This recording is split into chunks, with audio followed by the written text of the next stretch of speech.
focus on hitting your goals in every area of your business. Remember, the universe rewards the bold. A leader has to take the risks. How's it going? It's well. It's going well. How are you? All right, I'm doing fantastic. Cool. So what part of the world are you? I am right outside of Denver, Colorado. Okay, all right. Well, fantastic. Well, this is really exciting to be here. Finally, we made it. It's been a long time coming. It's been quite a while. Thank you so much for being excitedly patient. And I think we're going to have a good little conversation today. So I'm excited. This is, of course, Wealth on the Beach podcast, and you are Erin. I want to make sure I get your name right. All right. So could you say it for me? Pheil. It's really easy. Just Pheil. Just Pheil. That's easy. That's an easy one. All right, Erin Pheil. Wealth on the Beach podcast. Thank you so much for hanging out with us today. And this is an honor for me. You are going to fix some minds today.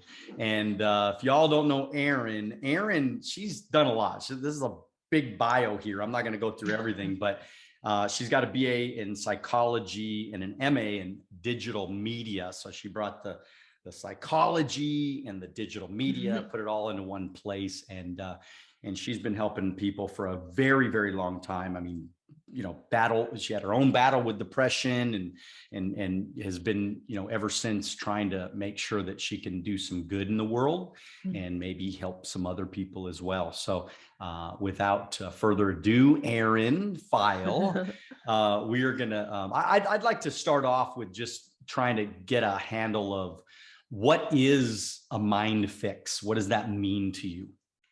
Yeah. So at the MindFix group, we're a small, devoted, really passionate team of individuals that specialize in helping people get out of their own way or get unstuck.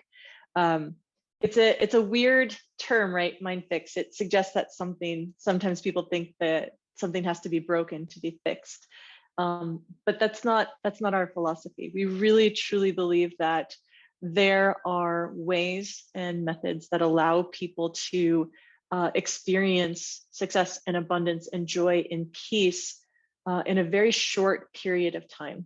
So there's new cutting edge technologies that are quite contrary to the old coaching and therapy models that required telling the same stories, repeating. I went to therapy for like 30 years of my life. And so what we do here is we have different methods that allow people to experience a new type of freedom and to get unstuck. And it's very entrepreneurial. If you address and focus on 20% of the issues that are causing 80% of the challenges and headaches, you can actually experience what it is you're looking for in a short period of time. And the way that we do that is quite the opposite of, like I said, many models. So instead of helping you cope with your challenges, and you need to do breathing exercises, and you need to do more gratitude journaling, and you need to do affirmations, we go in the opposite direction. And we suggest that if you focus instead on subtraction and you identify and then subtract the cause of why you're experiencing your challenges, it's like pulling a splinter out. You don't have to keep bandaging it over and over again. So a lot of issues that people think are permanent can actually be cleared in a relatively short period of time. So you're saying that we don't have to go to therapy for all of our life? I mean, that really kills the psychology model. I mean, you might get thrown out of that community because they're thinking, well, wait a minute, that just messes up our business model completely. Because I mean, this is the challenge with so many people out there. I mean, they literally spend their entire lives trying to, figure out their past lives and stuff. And I don't know how effective that is. When I was 21, when I went into business, first thing I did, and I don't know if this has any correlation to some of the things that Anthony Robbins has taught in the past, but I'm a big fan. And again, I remember him saying, I mean, this was 25 years ago. I remember him saying that you could, with the way that technology is today and the things that we know today, you don't have to spend all your life in therapy. You don't have to spend all your life paying hundreds of dollars an hour to a shrink. And so is that kind of what you're getting at here, is maybe, using modern day technology, using the newer way of thinking, to maybe speed things up a little bit versus being a victim to our circumstances for the rest of our life? Absolutely. Absolutely. 100%. In fact, we worked with a fellow from Canada recently who was kind of a clinical traditional psychotherapist. And he worked with us for 3 months, and he was clearing out all his problems along the way. And at the end of his program, he came back to us, and he seemed quite frustrated and sad. And when we asked him what was going on, he said, I have quite the dilemma. My whole life, my whole career is based on this concept of, telling people that it's going to take them years and years of exploration and digging and exploring these stories to heal. And in an hour or two a week, over the course of a couple months, you've just done what I try to do for many of my clients in a short period of time. So I don't know what I'm going to do moving forward. He's like, I feel a little bit, I didn't know this was possible. And, from an ethical, moral perspective, I'm not sure what to do. So it was a fascinating conversation to sit across from someone who literally does therapy and does this type of work for a living, and for him to get to experience our work and see for himself what was so shockingly different for him. Yeah, I think it does come down to an ethical, dilemma, because like I said, I mean, it really blows out the financial model for a lot of these people that, they spent how many hundreds of thousands of dollars in college, and they're trying to pay back their loans, and they're trying to do all these different things to try to bring in revenue. And of course, I mean, like everybody thinks that when you're a doctor or a psychologist, they think, because I teach sales. And of course, people are like, well, I don't want to have anything to do with sales. I mean, I don't like sales. I'm thinking, but wait a minute, you're you want to become a doctor. A doctor is still a salesperson. He's got to sell you on something.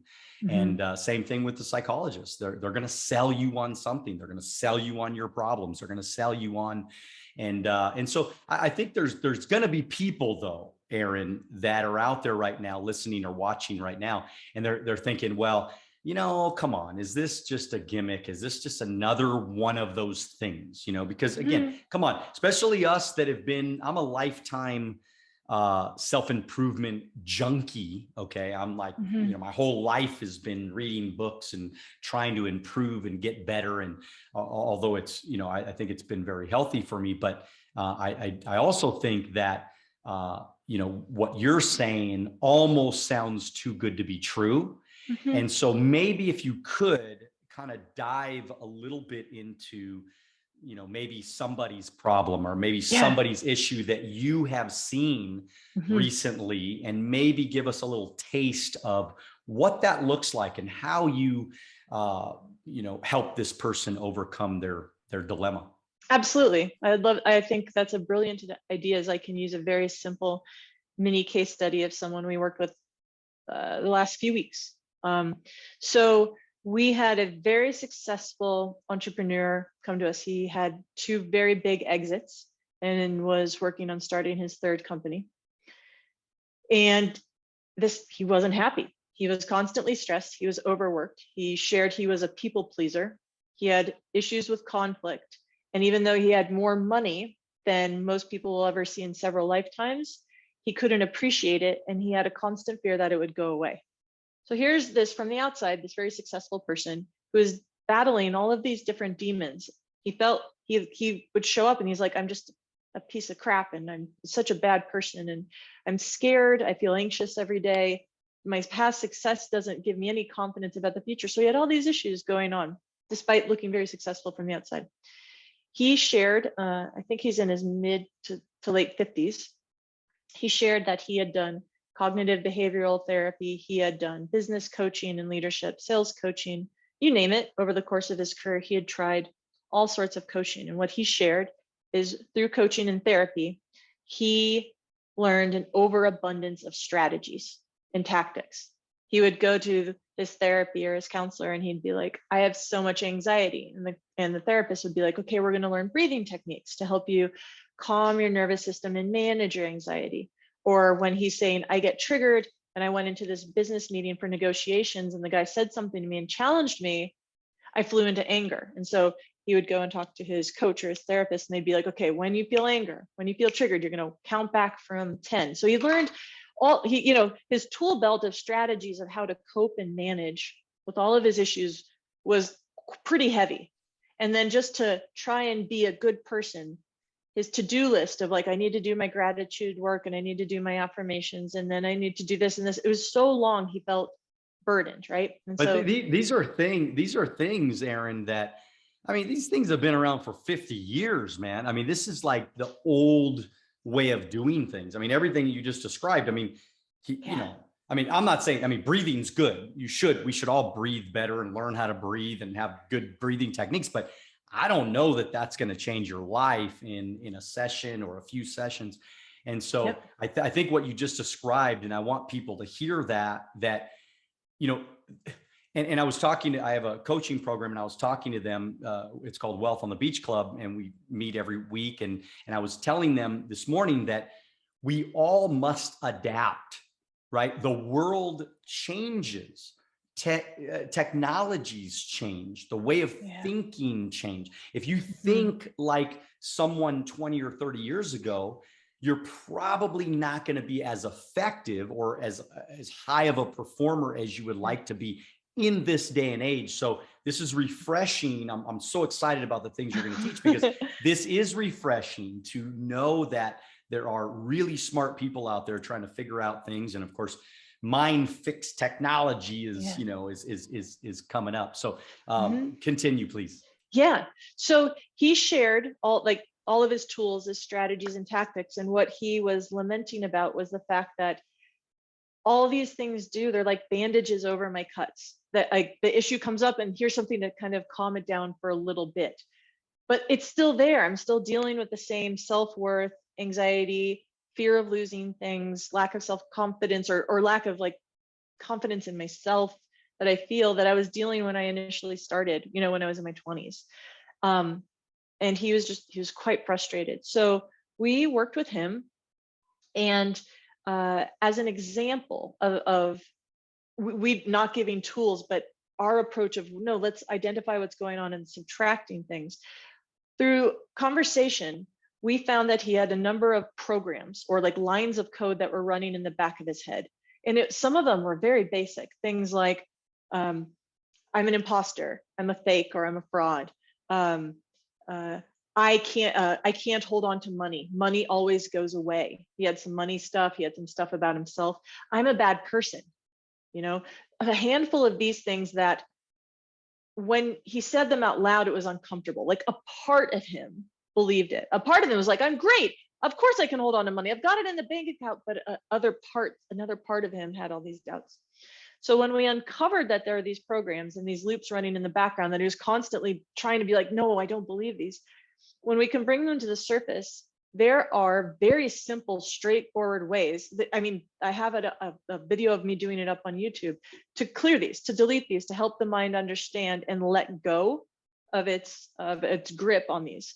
So by clearing out some of these programs, I'm a bad person, I can't hold on to money, I'm an imposter, I'm a fake, I'm a fraud, and clearing them, deleting them, subtracting them to the point where someone can go, oh, it hurts to say. And at the end of the session, they're like,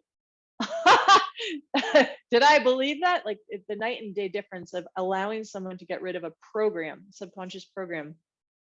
When that clears and those programs and those beliefs and belief systems aren't there, for example, the next day when he wakes up in that loop in the background of I can't hold on to money, I can't hold on to money, and I'm a bad person, and I'm an imposter, when those just aren't there,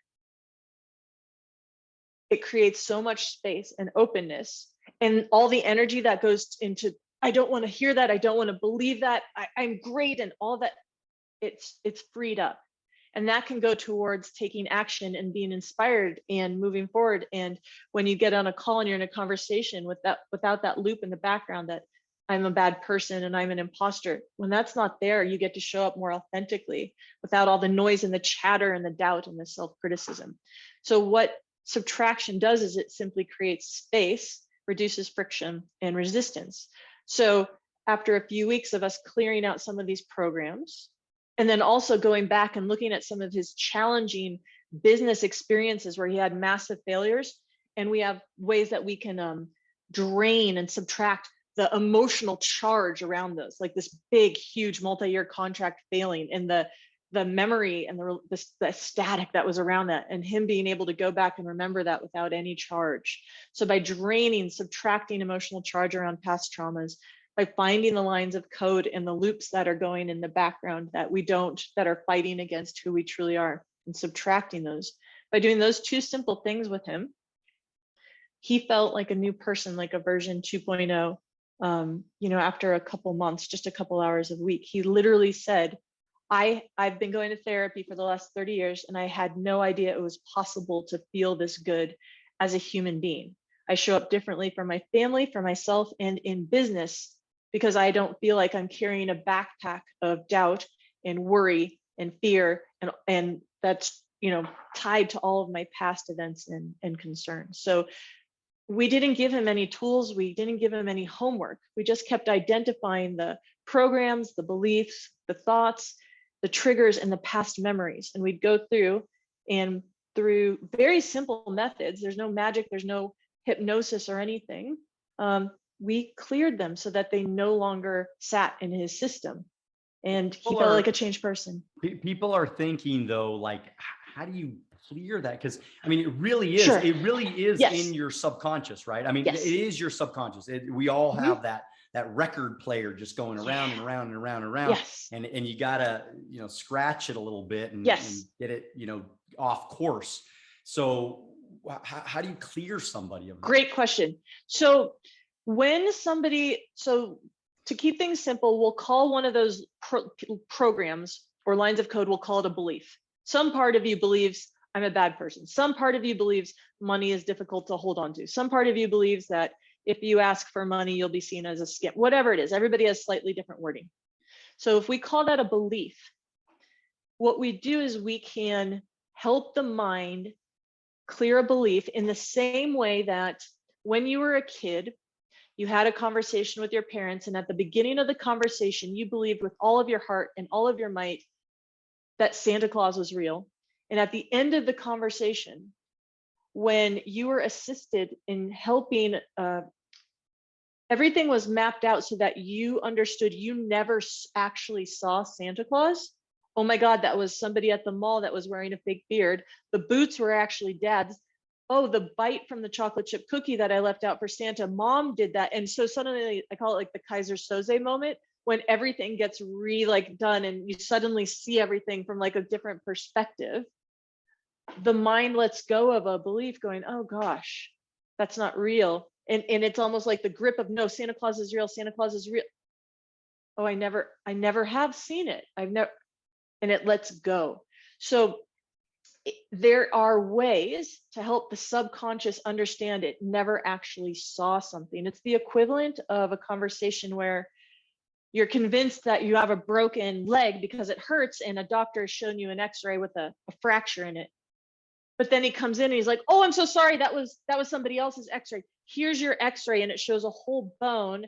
It's just a contusion, it's just a bruise. So suddenly there's no belief whatsoever, because your mind, we think we see things.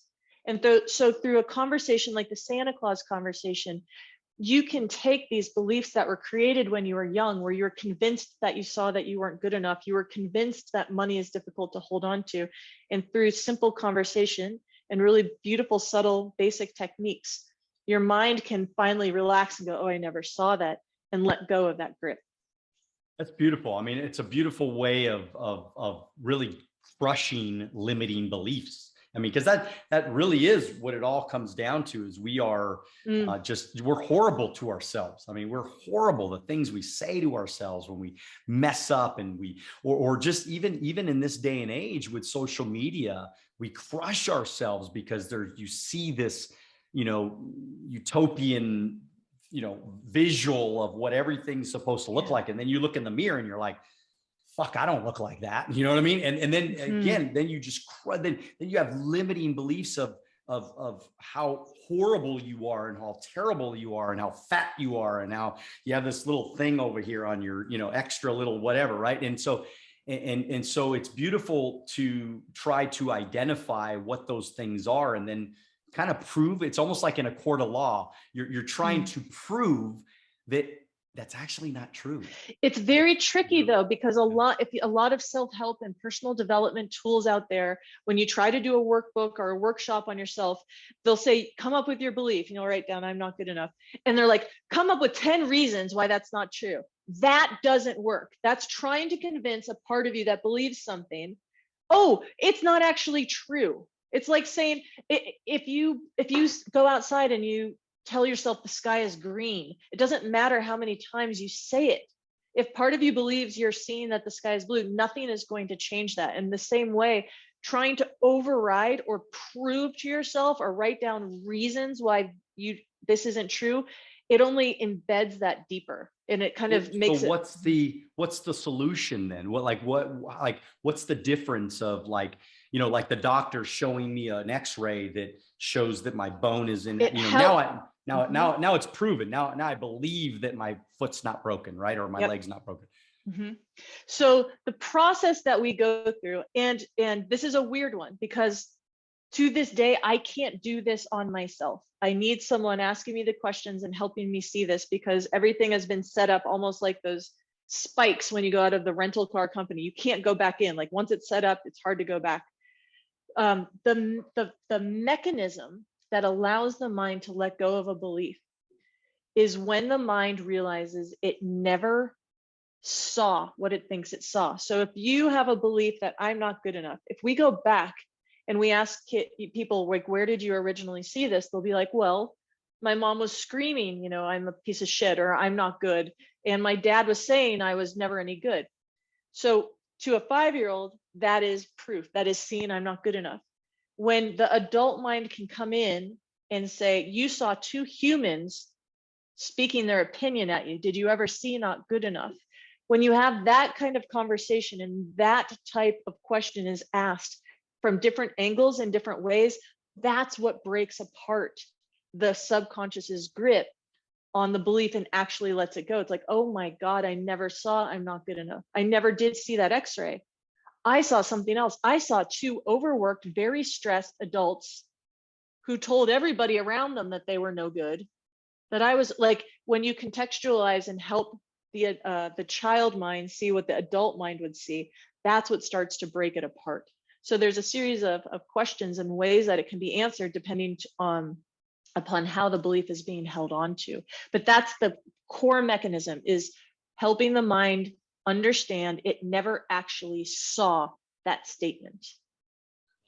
Love that. Mm-hmm. Beautiful. Mm-hmm. Tell me about Shark Tank, man. Yeah, I have an NDA.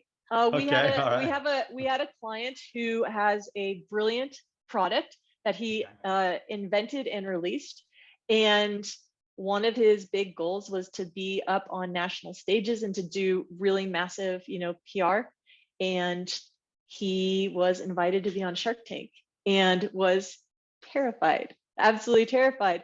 And so he came to us. He had beliefs about, fear of being seen, fear of being an imposter, what happens when he goes up there. And we were able to identify kind of the programs running, some of his past experiences that were triggered, some of the fears he had associated with what he had seen in the past.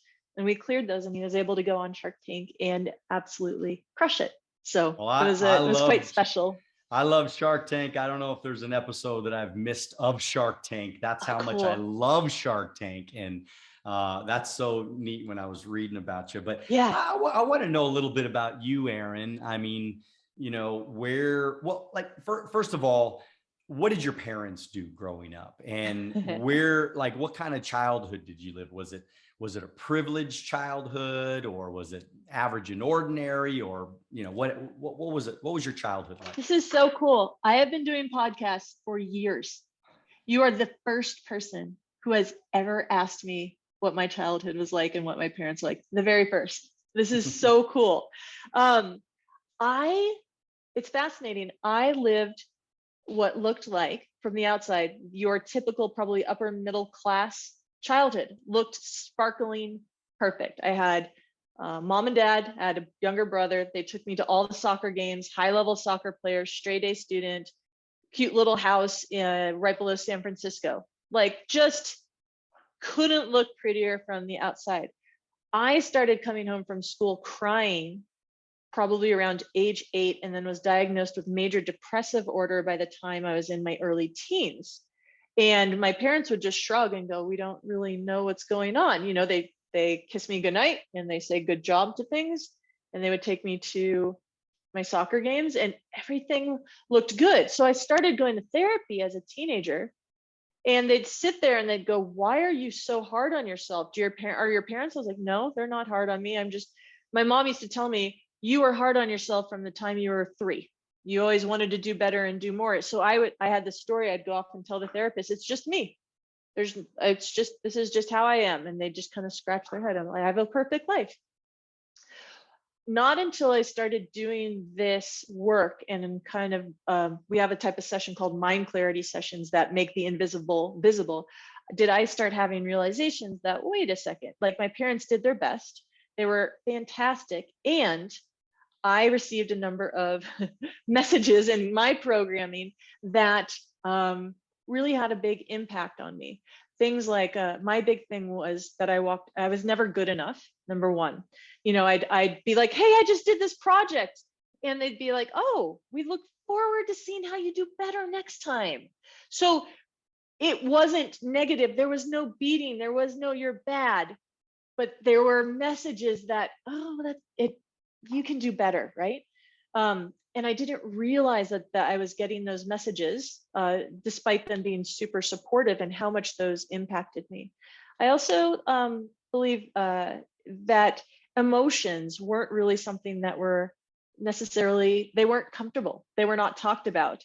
And so as a young kid experiencing sadness, it was like, I remember being told, "Well, you have everything. How could you be sad? Everything's taken care of for you. You're lucky. Look at all the people," you know." And again, The kids in Ethiopia. I'm sure you got the kids in Ethiopia lots of times. So yes. Yes, there are kids starving. Yes. How could you be sad? How can you not be grateful? And so then emotions that would come up, it was like, "No, it's not okay for me to be sad." So I'd be sad. "No, but it's not okay for me to be sad." So all of these things, I think, that kind of go back to the old school way of parenting, and it's not okay to discuss feelings and emotions, and you need to be grateful. And parents who love their children so much, they want them to do better. These really, you know, the way that I took everything in had a deep impact on me, and I ended up feeling like I was never good enough. I was always concerned. I felt like I wasn't grateful. I felt selfish. I didn't know what to do with feelings when they'd show up. I felt like I had to push them down and kind of be numb. And so by the time I became a teenager and into my 20s, I had a lot of issues and concerns, and felt like I was on a cycle of needing to achieve to prove myself. But no matter how much I achieved, it always felt empty. And I think that as kids, I mean, we're so malleable as children, and you know, it's hard. I mean, come on, let's be honest. It's hard being a parent. I have a 20-year-old and a 16-year-old, and as you're speaking, because you know, I'm a self-improvement guy. You know, I tell my kids. I mean, I remember this story. I mean, it's really sad because I mean, I feel really bad about it today. My son, he was probably, I don't know, 7, 8, 9 years old, 10 years old, maybe. And he was in a baseball game, and he's not the athlete that I am, probably that I was. I mean, you know, we're made up a little bit different. We have different Sure. personalities. I'm a little bit more aggressive with life. He's a little bit more docile with life. And, but, you know, he went out for baseball, you know, probably because I said, "Hey, let's go out for baseball." Of course, I'm the dad that wants my kid to go play baseball. And, anyways, he was good. And, you know, he was doing his best, but he was up to bat one day, and the ball hit him in the thumb. Like, the ball hit him in the thumb before he was swing. And that hurts. I mean, that's pretty painful to get hit in the hand with a baseball. And of course he was crying, and he was, and I, of course, tough dad, right? I mean, I'm like, Max, you're okay, man. Cause I've been hit by the ball many times. I got hit in the jaw with the baseball one time. Yeah. And so I tell him, I said, you're okay, man. Don't worry about it. You're all right. It's not nothing major. I mean, look, I'm looking at it. There's no blood. You're okay, blah, blah, blah. Right. And so of course he's just like, he is hurting bad. Right. And so I made him just sit there on the bench and wait his time out and everything. And of course, afterward, we did take him to the doctor. And of course, he had a fracture in the tip of his thumb, man. And I just felt like shit because, I mean, I should have taken him to the doctor right away, from that amount of pain. And so I guess the reason why I thought about that is because, us as parents, we try so hard to do a good job. Yes. And we screw up so bad sometimes when we just, because it's our thoughts that we're projecting on, like, your parents, right? They're like, yeah, they're excellence, right? They're both successful. They're, hey, that's good, but you can do better. It's always, that's good, but you could do better. And so I think it's fascinating to hear, especially now in your later life, as you start to help other people. I think you're going to make a big impact because of the things that you went through as a child, because you can empathize so much better with people when you're face to face. I'm imagining. Yeah. What do you think about all that? Yeah. I mean, that story, I've heard variations, more severe too, over and over from clients that we've worked with, where, they spent a lot of males that we work with, they might skin their knee, or they might bang their finger and go like, ow, ow. And then, the father, whether it's military or they were raised by a strict father themselves, will come along and I'll give you something to cry about, or, boys don't cry, or just messages like that a handful of times. You take that, and when that becomes the program, when that is the loop in the background, it's weak to show emotion. It's weak to cry. It's not okay to show that you're hurting. When those programs are running, people grow up and they become cold. It's not okay to show that I'm hurting. I'm not going to be open. I'm not going to be vulnerable. It closes people off to connection. It makes intimate relationships difficult. Then when they have kids, they project that down and onto their children, where the children are hurting and they want empathy or compassion or understanding, or they're confused and they don't understand what's happening in the pain, or will it go away? And the message that they're being given is, what you're experiencing is not okay. Shut it down. And then that repeats. And so, the messages that we hear repeatedly from our parents, up until about the age of 7 or so, are what get locked in. That's what becomes those loops in the background. And to be honest, the vast majority of the time, I'd say 85% of the time, we're not even aware that those are there. It's almost like they're quiet or they're invisible. And until we really pay attention and go through a process with someone guiding us, they're just running our life. But it's not okay to be vulnerable. It's not okay to show that you're hurt. It's not okay to admit that you're sad. It's not okay to have feelings. That just becomes our operating system, and we don't even question it or realize that that's how we're being in the world. And we're kind of controlled by these simple lines of code in the background that we picked up when we were younger. Well, what's refreshing, and I think that everybody watching or listening, and by the way, this is Wealth on the Beach podcast. We're with Erin Pheil. Y'all know Erin Pheil, man. This is like the MindFix lady. So she's given us some amazing tips and ideas. And I'm so interested in this. I wish we had like 2 hours together right now, because I would literally fill the 2 hours, because I'm so interested. And I'm for sure going to have you back, for sure.